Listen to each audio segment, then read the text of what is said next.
Jumpa lagi bersama saya Vincentius Dali, orang yang kecil, sedikit putih kayak casan opo. Oke, nggak apa-apa, orang kecil. Dan bersama narasumber yang lagi-lagi narasumber kita di ini doang sih satu-satunya. Siapa namanya, Bang?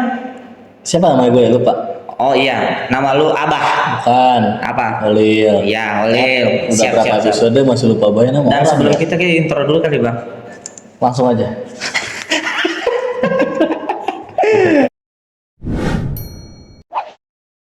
Satu kita akan coba ngobrolin Tentang kewirausahaan. Bagaimana yang diutamakan? Betul. Modal atau niat? Atau niat terlebih dahulu. Iya, oke, gue mungkin buka dulu ya, Bayar. Di dalam satu, bukan buka itu. Oke. Kadang-kadang nih ya, kita mulai aja kali. Udah apa? Dari tadi udah mulai. Oh iya, oke. Cina. Oke, jadi problemnya adalah dalam membuat suatu usaha itu banyak anak muda atau pengusaha pengusaha pemuda ya apalagi ya kita sebagai pemuda anak muda lah anak muda yang pengen membuka suatu wirausahaan tapi pusing dengan modal, bingung dengan modal. Gue tuh harus ngutamain modal apa niat? Modal niat. Iya benar, itu sih karena gini Bang, banyak orang yang pengen membuat suatu usaha tapi dalam arti dengan kutip mereka tuh lebih memikir anjir gua nggak ada modal. Betul. Mana bingung, sampai bingung apa gua harus jual sawah dulu ya buat ada modal. Tapi itu kalau sawah gua jual gua bisa bisa makan ke depannya. Tapi menurut gua dalam pembuatan usaha sih kalau menurut gua ya Pak, yang pertama yang diutamakan dalam suatu usaha itu adalah bukan modal sebenarnya, niat. Kalau menurut lu niat. Kenapa? Oke, gue jelasin dulu. Kenapa menurut gue niat? Karena niat ketika memang kita nggak ada niat, ya, adapun modal untuk membuat suatu usaha pun tidak terarah atau tidak ada peluang gitu. Betul. Mindsetnya itu kayak, oh tuh gue punya modal, kayak jalannya kapan gitu. Niatnya gitu, harus niatnya dulu. Tapi kalau menurut gue pribadi sih bukan masalah perkara niat dan segala macam, intinya modal intinya. Kenapa harus modal ya? Karena ketika emang sekarang gini nih, kita misalkan ya kata lu kan kalau misalkan apa tuh namanya, usaha itu harus modal dengan awal tuh niat. Oke, siap. Oke, niat, tapi dengan niat gue pengen modal ini, pengen usaha ini. Pertama pengen usaha ini. Oke. Nyari modal kesana kemari. Oke. Tapi ujungnya gagal juga. Iya. Kedua juga niat gue pengen usaha begini. Nyari kesana kemari tetap udah gagal lagi. Iya. Niat lagi, gagal lagi. Niat lagi, gagal lagi. Kalau kata gue, mending kita ada modal. Ya. Ada niat. Itu baru seimbang. Kalau menurut gue modal sih yang paling awal sih menurut gue. Ketika kita udah ada modal, ketika kita ada modal, lalu dalam hati kita gue pengen niatin usaha ini. Insya Allah ini selangkah ini satu langkah ini dan jadilah sebuah usaha. Nggak mau kebanyakan anak muda sekarang yang gue lihat bukan takut, emang niat mereka gede. Iya, niat gitu. Ambisi banget pengen usaha tapi nol usahanya. Oke, kita berbicara ini ya, Bah. Sebenarnya gimana ya? Ketika memang sudah ada modal, ada niat, tapi kan ada problem setelah itu. Peluang, betul. Nih, kadang-kadang kita memberanikan diri ketika sekarang Abah bilang tadi bahwasanya ketika udah ada modal baru ada niat. Gua mengikuti dengan argumen lu atau alasan bagaimanapun itu tentang modal dan niat. Tapi kan peluang ini sebenarnya kalau peluang kan sama dengan opsi ya. Dengan pasaran. Jadi gue gini, ketika banyak usaha muda yang memang melakukan sesuatu usaha, tapi mereka tidak bisa memanfaatkan peluang, melihat peluang. Contoh ya, Bang. Sebenarnya peluang itu tergantung kita sebenarnya sih. Kenapa gue dulu niat ini tadi? Karena gini, gue sedikit menjelaskan tentang niat itu sebenarnya bukan hanya dalam pembentukan modal atau pengumpulan modal, tapi niat itu ketika dia merintis nih, ada keniatan atau ada amunisi dalam membangun suatu wirausaha atau usaha itu sendiri. dalam sebuah perusahaan atau usaha kecil ya, kita kecil lah, yang kecil-kecil dulu kayak gitu. Dengan relasi atau dia membangun relasi dulu nih, relasi. Nah, kenapa gue bilang modal nomor 2? Karena gini bang, ketika udah ada niat, apapun dia jadi modal. Contoh, ketika lu nggak ada modal, lu bisa ngajuin proposal. Bisa. Ataupun paling kasarnya aja, lu bisa menggadein, contoh menggadein apa segala macam ya, tanah gitu. Dan yang terpenting sih menurut gue ini bang, kita bisa ngambil resikonya apa enggak. Betul, gue setuju kalau itu. Setuju? Gue setuju. Tapi yang gue nggak setuju itu pemikiran anak-anak sekarang, zaman sekarang. Oke, kenapa tuh? Kayak apa ya, yang gue lihat, yang gue banyak lihat lah gitu ya. Terlalu ambis. Oh iya, ambis. Maksudnya mindsetnya kali ya? Terlalu ambis mindsetnya. Kayak anjir, gue harus begini, harus dapat nih, gue harus dapat begini segala macam. Tapi jalan kagak. Betul. Itu yang gue gimana ya? Rada-rada ambigu menurut gue tuh. Oke, Mbak, gue sedikit menceritakan pengalaman. Ini cerita cepat, tapi mungkin nanti bisa kita simpulin ya. Waktu itu gue pengen membuka usaha sablon. Terus membuka usaha kresek yang bisa terurai. Iya, tahu. Gue pusing banget modal nih, nggak dapet. Terus gue ada pengusaha ya, dia mungkin udah dibilang sukses lah, dan dia sekarang udah bisa dibilang usahanya udah lumayan. Dia bilang ke gue kayak gini, ketika lu ingin membuat suatu usaha, apa yang lu lakuin? Gue bilang modal. Makanya itu tepat banget dalam pribadi gue ya. Iya, pasti tepat banget. Iya, dia bilang ke gue kayak gini, ketika lu punya niat, terus niat lu terrealisasi nggak gitu? Gue bilang ya ada niat, tapi kan modal dulu. Enggak, kalau misalnya memang lu punya niat, lakukan dalam arti ketika lu misalnya belum dapat modal, ajuin proposal, ataupun bank lu pengen minjem duit ke bank atau segala macam. Tapi yang lu harus tahu, ketika lu gagal, lu mau ngapain? Ya udah, ya nggak mungkin di satu usaha itu namanya rezeki. Ketika memang lu mencoba satu kali, bahkan lu berkali-kali gagal, lu pengen coba lagi, capek. Gue bilang capek, kayaknya gue nyerah sih. Kalau usaha yang tidak sia-sia menurut gue sih tidak menyerah. Betul, itu sih usaha paling bener-bener emang udah pasti itu. Kata tidak menyerah dan kata sabar itu udah pasti nggak ada batasnya. Iya benar. Sabar tidak menyerah nggak ada batasnya bro. Dan itu lagi poin yang gue tangkap dari dia. Dalam banyak yang gue, bahwasannya lu berani nggak ngambil resiko. Betul. Kan ada orang sih, gue mau pengen usaha, nyarinya apa? Untung, nggak mau dapat resiko. Tapi dalam mindset orang yang sudah mungkin udah menjalani, ya. Udah alhamdulillah mungkin sekarang udah lancar segala macam.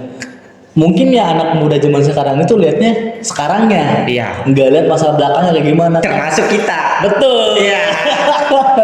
Tapi gini Pak, apa ya?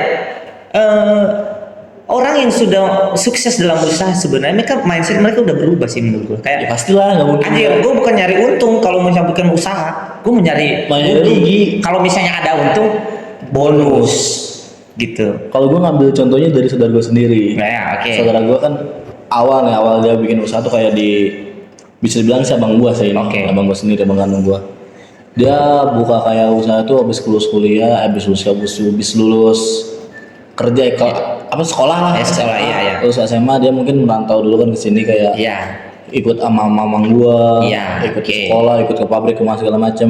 Balik dia ada channel temen nih, gue punya PS nih, lu mau ini enggak sewain di tempat lu, udah lu bayar per hari ke gue 5.000 katanya. 5.000 doang. 5.000 doang per hari ke gue katanya, sisanya udah selamat lu aja buat bayar segala macam. Oke. Emang sebulan 2 bulan pertama berjalan, itu abang gua itu dulunya terlalu ambis. Oke. Terlalu ambis, gua pengen untung. Akhirnya Tapi nggak merhatiin servis segala macemnya. iya. Akhirnya buntung juga. Buntung juga. Terus usaha apa namanya? Travel juga sama tuh, usaha travel. Emang sih gua lihat sendiri ya. Bener-bener banting tulangnya kayak gimana, kelihatan banget. Banting tulangnya pengen bener-bener apa namanya itu, bener-bener Usahanya lah, bener. effortnya tuh Kelihatan banget tuh saksi hidupnya lah, gua saksi iya. hidupnya kayak apa, minjem mobil ke sono, minjem mobil ke sini, per harinya dibayar 302.000 koininya ke tempat sewa mobil. Berarti kalau lu simpulin dengan apa yang dilakukan oleh abang lu sekarang tuh ketika memang konsistensi ya. Iya, konsisten sampai sekarang, sampai kemarin waktu corona juga tetap usaha terus nyari konsumen kemana-mana. Oke. Gila, ada gua. Jadi gini, mungkin tidak terlepas dalam membuat satu usaha adanya apa namanya ya, salah satunya beberapa opsi. Kenapa gue beberapa opsi? Karena mindset setiap orang itu pasti beda-beda. Beda pasti, nggak mungkin. Ada yang mendulakan modal, baru niat, baru segala macam, konsistensi segala macam. Tapi yang gue pertanyain sekarang, ketika lu udah beberapa kali jatuh segala macam, jatuh bangun dalam arti lu sendiri dah, lu bakalan ngapain? Kalau gue pribadi, kayak gue capek udah diem dulu. Istirahat berarti. Istirahat dulu. Oke. Kalau gue ya, kalau gue diem dulu, istirahat dulu. Abang gue kagak. Jatuh bangun. Berarti jeda untuk gak ada istirahat. Itu sih. Makanya gue anjir gitu gue. Sampai kemarin waktu lihat baru pulang lebaran nih, lebaran di mana momen kumpul keluarga, masih tetap narik terus. Untuk travel tuh narik terus. Itu travel. Anjir kata gue. Tapi gini Bang, siapa Bom Sadino ya? Bob Sadino yang mempunyai usaha mall ya. Bob Sadino iya. Dia cuma modal. Dia nggak memikirin modal. Itu referensi gue sih. Iya, kalau iya kan ya? Bob Sadino. Karena dia gini, gue nggak mikirin bahwasannya gue sukses. Gue mikirin bahwasanya biar gue terlatih dalam arti biar mindset gue itu terlatih untuk tidak memiliki untuk sukses, tapi bisa mengembangkan salah satu usaha. Betul. Sampai dia bisa bilang, gue nggak butuh modal. Pas dia membuat modal aja, dia buat usaha aja, dia mulai cuman hanya telur. Ya, cuma usaha dari telur doang ya, tahu gue baca itu. Dia perbandingin nih. Itu namanya gue bilang tadi peluang atau pasaran. Lihat peluangnya sih pasaran gitu. Dia telepon temannya yang ada di Australia, kayaknya telur di Indonesia kayak gini-gini. Tapi coba kayak ketika gue datangin telur yang di teman gue di Australia, didatangkan, telurnya ya sama kualitasnya, mungkin agak beda sedikit, tapi harga ini memungkinkan. Berarti itu dia memanfaatkan peluang yang ada. Walaupun itu kan modalnya cuma hanya teman, karena memang temannya punya peternakan ayam kayak gitu. Jadi berkembang kan. Terus punya peternakan ayam, saling sharing, saling gini, bicara, jadilah suatu usaha. Apakah mungkin kayak gini Bang? Kita nggak bisa menyimpulkan bahwasanya, lu mah bisa ngomong kayak gitu karena udah mungkin dia bisa membuat suatu mengeluarkan suatu argumen bahwasanya gua ini karena dia udah melakukan. Iya. Tapi yang kita yang baru merintis ini kurang percaya karena kita udah mati-matian. Udah pernah nyoba ini itu, tapi susah banget gitu. Gue ceritain sedikit. Gue di 2010 keluarga gue membuat suatu usaha dagang. Itu ya material dan sembako. Waktu itu kan asli itu cuma modal itu minim banget. Dan niat orang tua gua gede banget. Dan waktu itu peluang untuk sembako dan material itu sangat tinggi. tinggi. Makanya gue bilang ketika lu punya niat, udah punya modal, peluangnya Ambil peluangnya. ambil peluangnya. Dan waktu itu asli modal yang dipegang orang tua gue sekitar nggak sampai 20 juta untuk membuat suatu usaha itu. Belum udah itu kan ada dulu tuh ada pajak sama urus perizinan. Perizinan, betul. Ya. Itu belum dipikirin. Dan akhirnya orang tua gue gini, mau ini sukses mau nggak sukses, Jalan terus. Akhirnya minjem di bank, tanah di HDI, serius nyewa tempat. Nah, dengan konsistensi selama bertahun-tahun, mungkin sampai sekarang, tapi sekarang ya udah menurun karena mungkin ya pasaran COVID segala macam dibenturin sama COVID ya. Segala macam usaha kemarin itu dibenturin sama COVID, semua segala macam Benar. usaha. Usaha tuh ngedon banget pas zaman-zaman COVID. Jangan kan usaha pabrikan aja ngedon. Iya, makanya tuh kalau gue bilang tuh niat diiringi dengan modal dan lihat pasaran atau peluang usaha itu sendiri. ya. Dan ini catatan lagi, ketika lu merasa jatuh di salah satu bidang usaha yang lu tekuni, istirahat dulu kali ya. Betul, istirahat dulu. Kalau emang lu capek ya udah istirahat dulu. Iya. Ketika udah mulai terkumpul lagi, baru jalan lagi. Iya. Jangan istirahat tapi lupa jalan. Iya, maksudnya istirahat terlalu terlena. Nah, iya. Akhirnya ya udah gue nyerah dah. Bodoh amat ah. Iya. Tapi menurut gue gini bang, mungkin kesimpulan untuk kali ini tuh apa yang diduluankan adalah dalam membuat suatu usaha itu modal apa niat. Menurut gue gini, kita menyimpulkan suatu, bukan menyimpulkan sih, lebih ke mengeluarkan hasil pemikiran ya. Kalau menurut gue gini, kalau modal bisa dicari kemanapun, tapi niat itu susah. Membangun chemistry sama diri sendiri itu, mindset pemikiran itu susah. Emang susah banget. Dan membaca peluang itu susah.